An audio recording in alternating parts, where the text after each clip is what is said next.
G'day YouTubers, and welcome to part 2 of my circumnavigation of Moreton Island. Most of this video is going to be about having a look at some of the spots that are east of Moreton, in close, that you can fish on. Anything from 100 metres and less of water, so I get out as far as deep Tempest, but then I come in again a bit closer. If you're not interested in seeing the sounder shots of the spots that I passed over, you can refer to the chapters in the video description and skip through to whatever takes your interest. Just a few words on planning and execution before we start, and this is the route that I was going to follow. It covers a distance of about 83 nautical miles, and my planned fuel for the trip was 108 litres. I knew I wouldn't get away with just 108 litres because I'd be drifting and moving back to the start point, things like that. There's always detours you take when you're looking around, but that was a baseline. Since I had 200 litres on board, I was fairly confident I was going to be alright. This is the track I actually did follow. As you can see, that's 100 nautical miles, and the estimated fuel for that was 130 litres. So between the plan and the reality of the trip, I was up 22 litres of fuel, just on the estimate. As you can appreciate, a trip like this requires careful planning to make sure you don't run out of fuel before you get back. And then you have the embarrassment of having to call VMR to tow you in.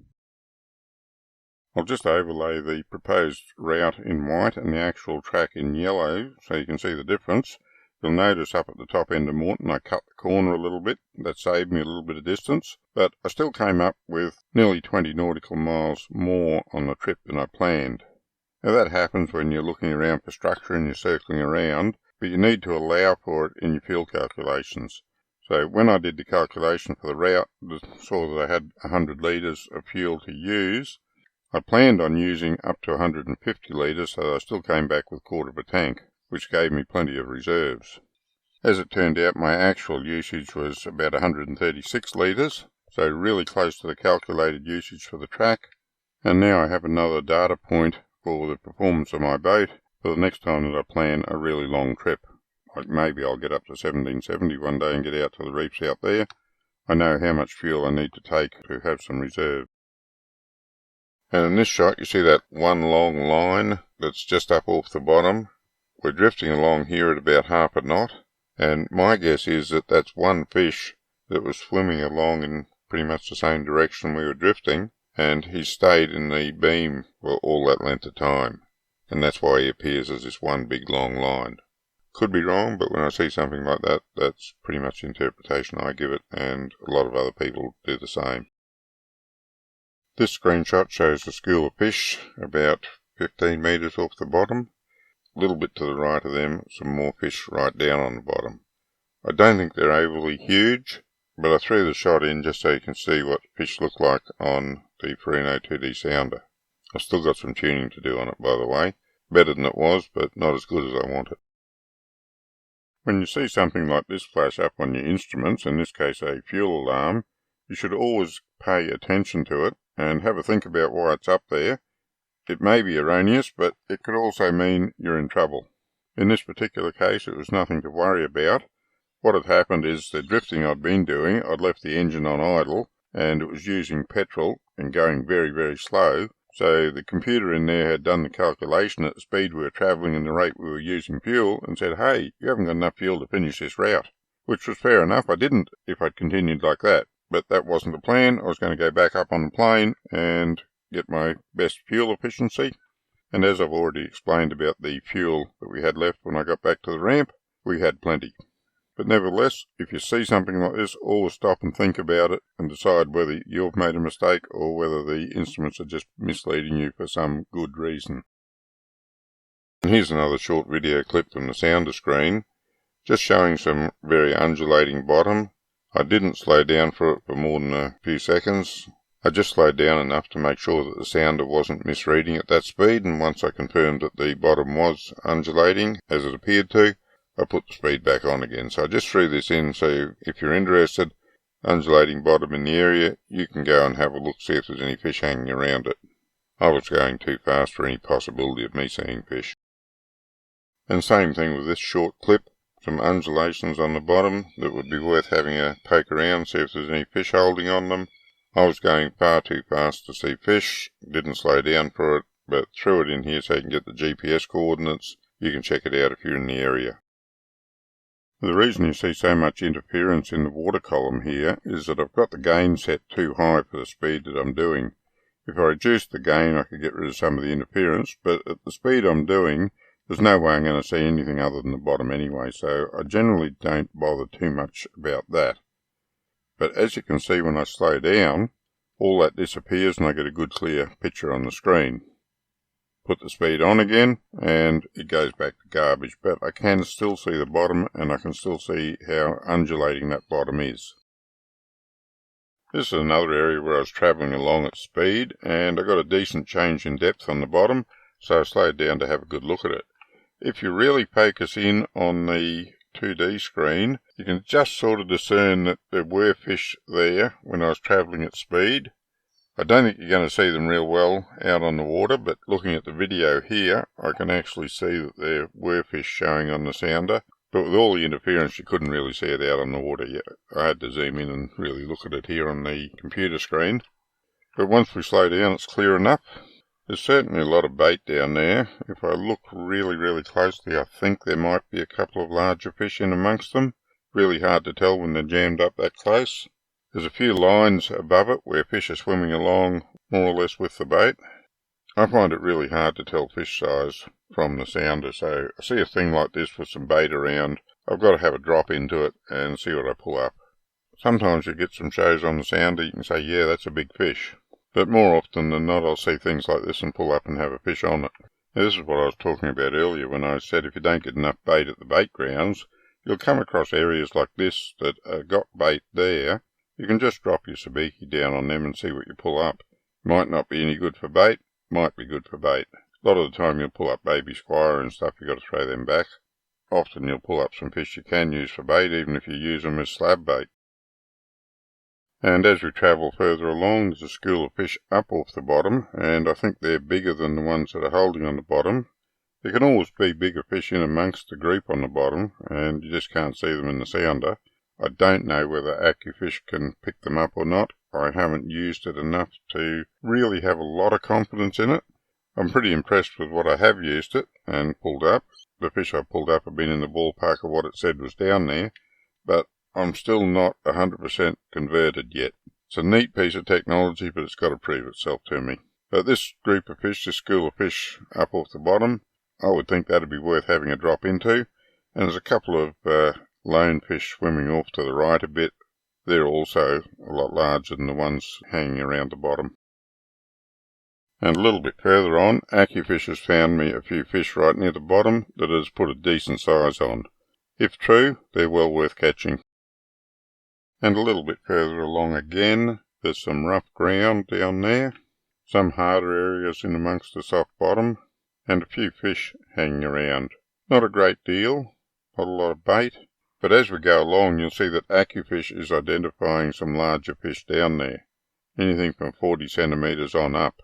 And again, I'll just mention that I've got AccuFish set not to tell me about anything below 40 centimetres, so it's ignoring anything smaller than that.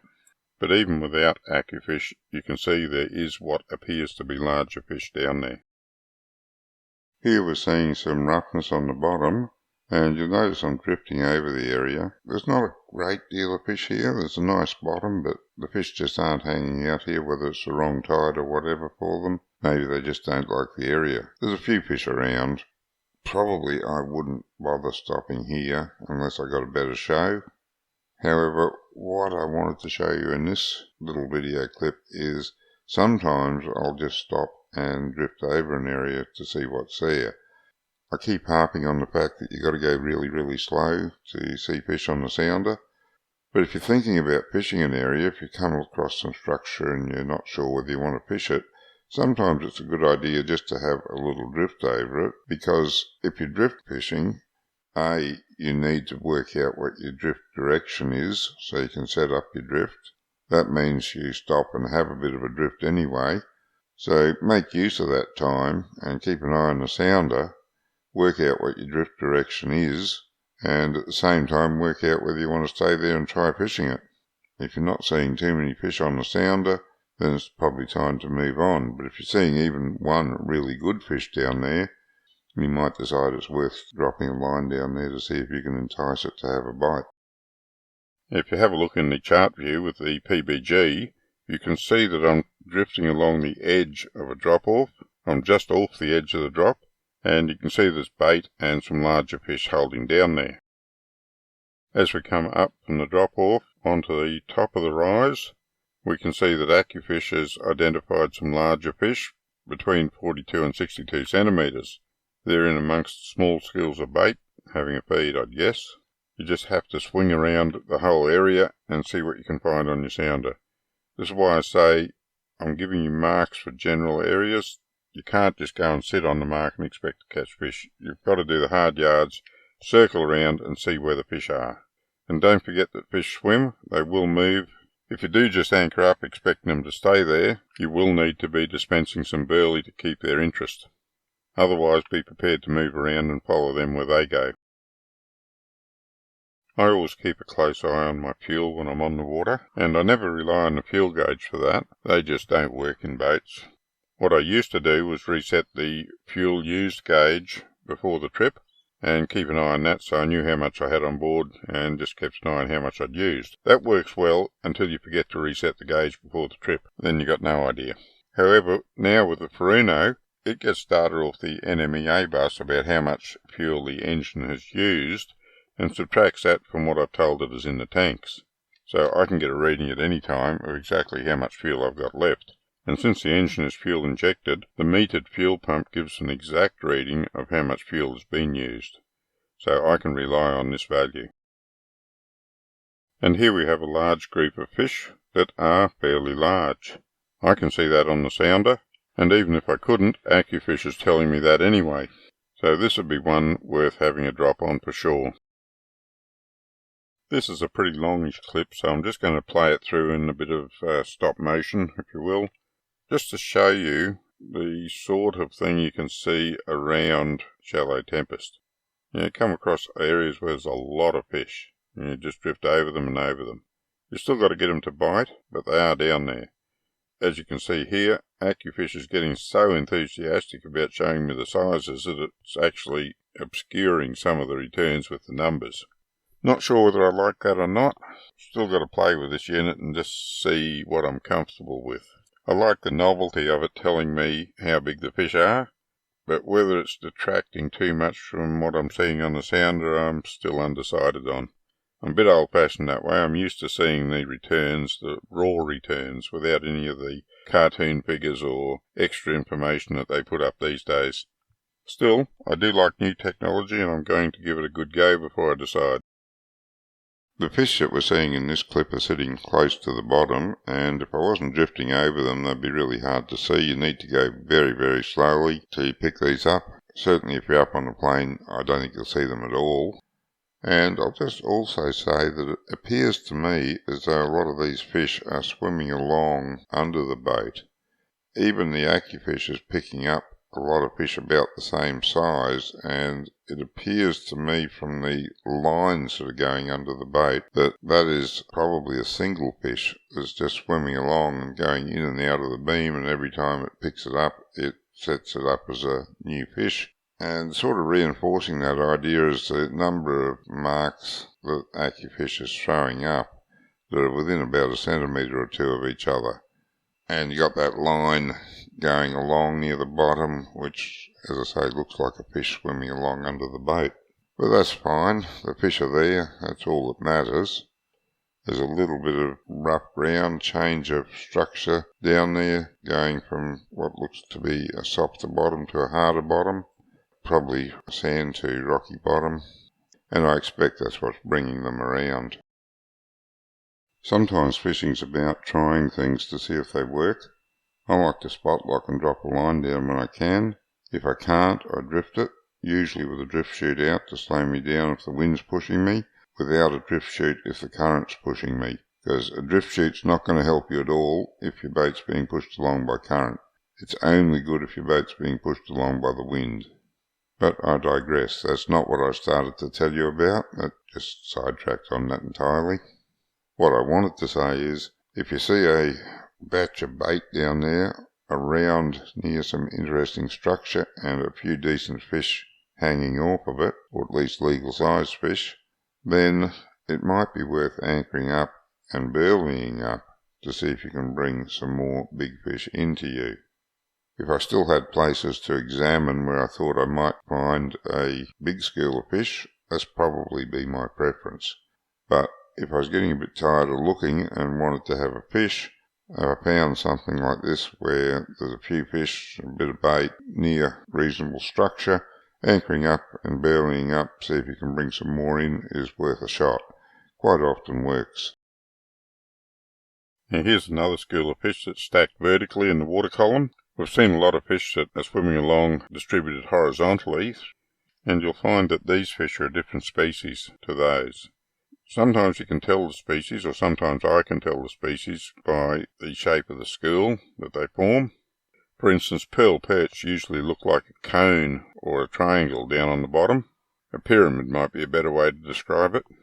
Sort of stack up on the bottom, and if you see that, probably pearl perch. A vertical stack like this, there's a few things it could be. Trevally is one of them. And that's the idea I have with fish tracks, is to take some pictures of all this stuff when I do a catch. The picture of the sounder, the picture of what I caught, and everyone gets a bit of an idea of how that looks on the sounder. Now this is a really great piece of structure around shallow Tempest. Lots of fish are holding around it and lots of bait. However, this time I'm going to take exception to what AccuFish is telling me. There's 3 marks it's showing me a large fish at on the left-hand side of the group. It's telling me there's a 41 centimetre, a 46 centimetre and a 105 centimetre fish there, and I really can't agree with that because I can't see any fish return in that area around those numbers. Maybe there's something there it's not putting up on the screen, I don't know, but my guess is that I am right and it is wrong, because I should be able to see some return there, and even zooming right in on it, I can only see bait around those numbers. But we have a sandy bottom coming up to a rocky piece of structure. Brilliant fish holding area. That was such a good show, and such an interesting bit of structure on the bottom, that I turned around and circled back to have another look at it. And that's what this little video clip's about, going back over it. Taking a pass over an area from a slightly different direction can often turn up more information than going back over the same path. In this case, it's shown us that the area holding the fish is a lot bigger than I originally thought when I made the first pass over it, and the fish are a lot thicker in other parts of the structure. And this is only a slightly different path. One of the things you'd normally want to do is try and intersect your path at right angles and pass over it that way as well, and that gives you a bit of an idea which way the structure runs as well. It might go on for several hundred yards or metres in a particular direction. You've just got to find that. But anyway, that's all I wanted to say about it. Just when you see something that you think is worth fishing, just have a swing around, have another pass over it from at least a slightly different direction, and see what it looks like a second time. The fish were packed so thickly that if you look in the 3D view, it looks as though there's a lot of structure down there, and even in the 2D view, we've lost that white line that's the definition of the ocean floor. But there's no doubt it can see fish down there, and that's all I want from a sounder. I am doing 20 knots, but I put it in because there are a lot of undulations down on the bottom in that area. You can see the GPS marks over on the left-hand side of the screen. I didn't slow down enough to see if there was anything holding around them, and the undulations aren't going to be as steep as they appear on the sounder shots because of the speed I'm travelling at. But the ones around Robert's Shoal, right at the end of this video clip, when I get up near Robert's Shoal, I think they're well worth slowing down and having a good look around. Robert's Shoal has always been a fairly productive fishing area.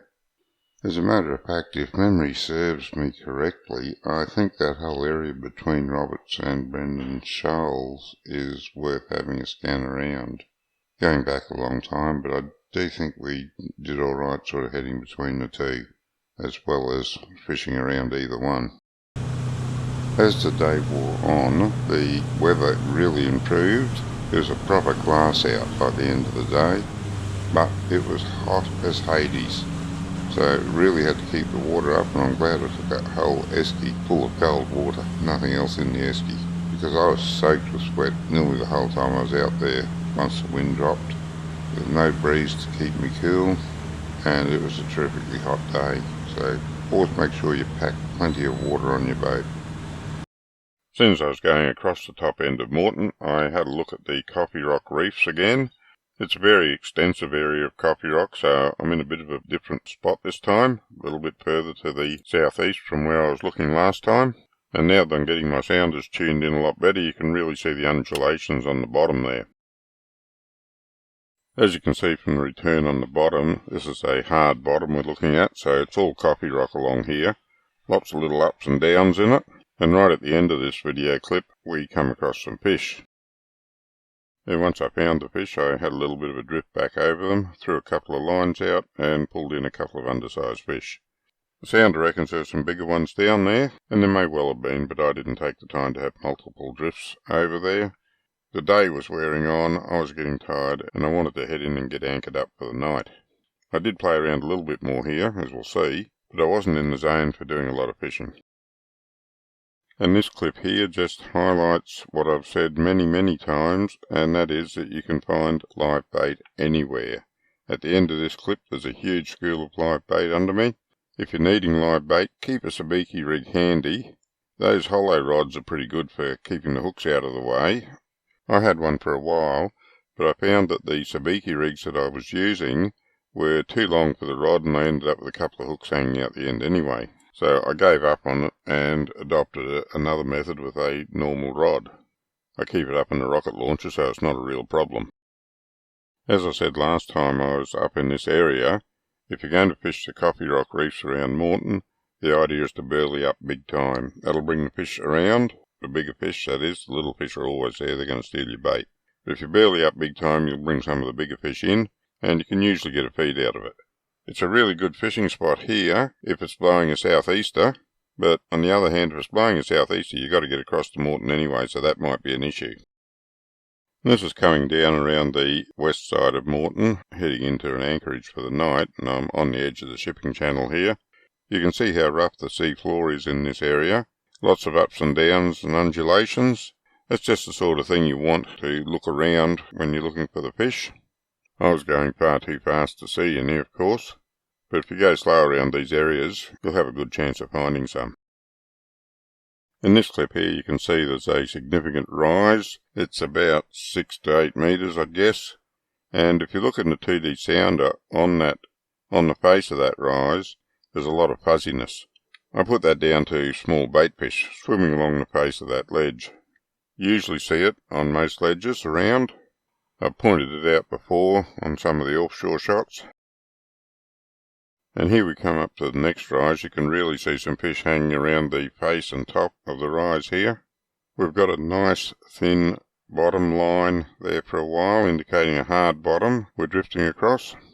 And then the bottom changes. It becomes quite thick, that line, indicating we've gone to a softer area. So the hard line's probably rocky, and the softer area sand or mud. And given the number of times I've anchored in this general area, my guess would be sand down here. Then we come across another big lot of bait, so if you're needing live bait you could drop your sabiki down here and probably pick up some. Then as we drop back off that edge, there's more fish going down that slope, a few fish and a lot of bait hanging off there. Then as we go a bit further along, we've got this huge patch of soft bottom in amongst what is otherwise a hard bottom area. Not sure what that's about, but we can't see any fish hanging around it, so I don't think it's one of those wonky holes you hear so much about. And then as we come back over that ledge we marked previously, you get another look at the bait there and maybe a couple of bigger fish. At this point I've anchored up, and I'm just going to let this clip play through at an accelerated speed, just to show you the amount of bait that was moving under me while I was anchored. There's some bigger fish there. The AccuFish function is showing quite a few bigger fish down amongst the bait school, and to be honest, I can't pick them out of the bait school. In those circumstances, it is worth dropping a bait down into there just to see if there's any big fish amongst the bait school. But what I can confirm is the fish that are above the bait school that AccuFish is picking out, they look like good returns. I'd certainly be dropping down on them if I was fishing. I did throw a bait in the water while I had something to eat, but I didn't do any good with it. The fish might have been too well fed, not their dinner time, or didn't like my bait or whatever. I wasn't all that interested, to be honest, because I was getting pretty tired about this point. In the finish, I didn't even wait till it was dark. I just turned the anchor light on and went to bed, fell asleep straight away. Slept through till about 3:30 in the morning. I had the alarm set for 4, because I didn't want to get up too early. I wanted a bit of light around. I was going to have breakfast on the move. But anyway, I got up at 3:30, had a leisurely breakfast, and moved off. And I'm going to end the video here. I've got enough material to make another video after this. So this is going to be a 3-part series after all. I did think I'd finish it in this episode, but that is not the case. I hope you've enjoyed it. I hope you've got some good marks out of it and a good idea of what to look for on the bottom from my sounder shots. I'll put the next episode up next week. Until then, good fishing.